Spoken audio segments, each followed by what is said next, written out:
السلام عليكم. وعليكم السلام ورحمة خويا باش تحكي لنا شنو صار لك نهار السبت؟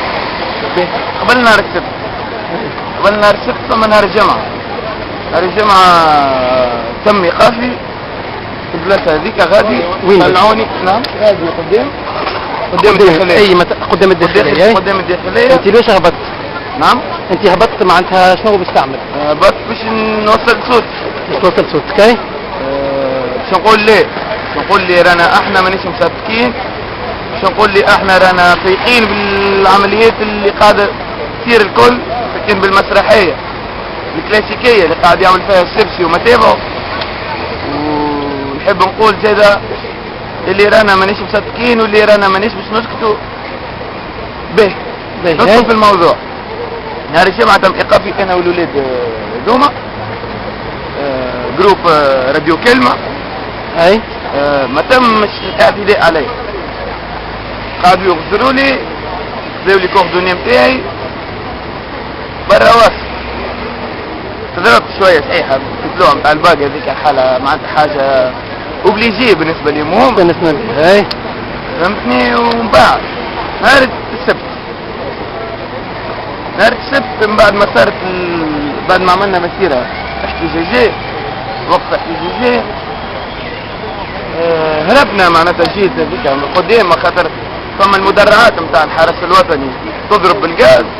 اون بليس الغاز كي المطر ما وقفتش جملة. ما نعرفش انا يعرفوا هما شنو خطورة الغاز ولا ما يعرفوش يضربوا به. اللي نجم انا غدوة نصبح عندي كونسير انا ولا غيري يضربوا في العباد الكل دي باساجي عباد كبار نسي معناتها كبار في العمر معناتها ما نعرفش انا كيفاش يعطيهم قلوبهم وضميرهم باش يضربوا العباد بالطريقة الوحشية هذي. حاسيلو شدوني قرابة 13 عام متلفمين كاغولي فيهم اللي لابس ماريو الخلعة والكشكول بتاع فلسطين دي كلوشار. معناتها انا بديت استنتجت اللي العباد اللي قاعدة تخرج من الحبوسات شكون يخرج فيهم؟ ما هو يخرجوا بعد يتجندوا. انا سمعت اللي قاعدين يجندوا فيهم في الوقت هذا يخلص بالجامعة و500 دينار ولا 600 دينار ولا ما عليناش باش يضرب العباد، باش يضرب خوه في الشارع، باش يضرب امه في الشارع، باش يضرب العباد الكل. اي خويا سامحنا قص علينا نكمل. اي هسيلو اعتداوا عليا بصفة وحشية من حكاية 30 عام كما حكيت لك كاغولي. تفرج معناتها عيني هوني تفرج شقايق هوني فهمتني. دخلها بالله شوية في الظل خليني نشوف معناتها خلي ذوما كلها زرق غاري كيف والله. انا معناتها نورمال نتضرب راجل معناتها يجي نهار وناخذ حقي. مي بالله سامحني مراكي ما هذاك. قداش عمرك حاج؟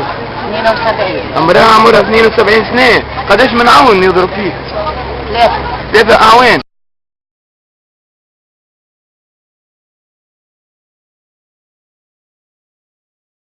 سؤال نطرح الحكومة اللي شرعية هذه حكومة الظل ولا حكومة الشمس كما قال بيجي قايد السبسي. نحب نسأله يا اخي انت علينا باش نقفوا في بلادنا. اخي ذا شنو؟ ما هو شارع الشعب. شكون الشعب؟ دي احنا. شكون نصبك انت غادي؟ ما هو احنا نصبنيك باش تضربنا. سامحني مش انت نصبته كان انت نصبته ما يتجرأش جردنا احنا معناتها. هو انت وين كان؟ شكون كان يعرفه؟ ما هو جرد من جردنا بورقيبي هذاك. احنا نحينا بن علي ولينا رموز اكبر رمز من رموز التجمع الدستوري الديمقراطي اللي هو فؤاد المبزع، وتحته البيجي قايد السبسي اللي قال انا ما يحكم فيها حتى حد. هيبة الدولة سامحني 23 سنة عندنا احنا هيبة الدولة.